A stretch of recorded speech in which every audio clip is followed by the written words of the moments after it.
டேய் கோயிலில் கூட்டமாக இருக்குது. இந்த வீடியோ அமைச்சிருக்கேன் பாரு.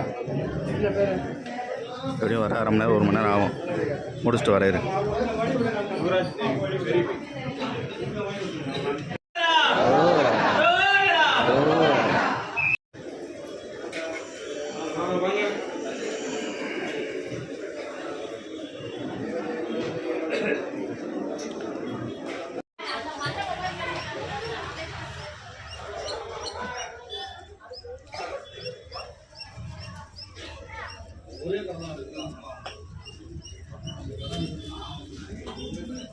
என்னன்னா அங்க வச்சுட்டு போயிடுங்க.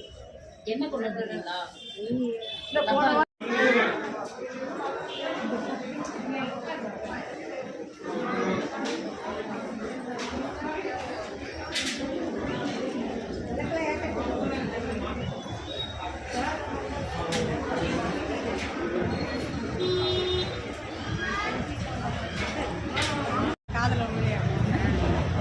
செவ்வாய்க்கிழமை ஏற்ற வரது கிடையாது, வெள்ளிக்கிழமை. ஆமாம், கூட்டம் ஜாஸ்தியாக இருக்குது, அங்கே இடம் கிடையாது, எல்லாம் புடவை உடலாம் பார்த்து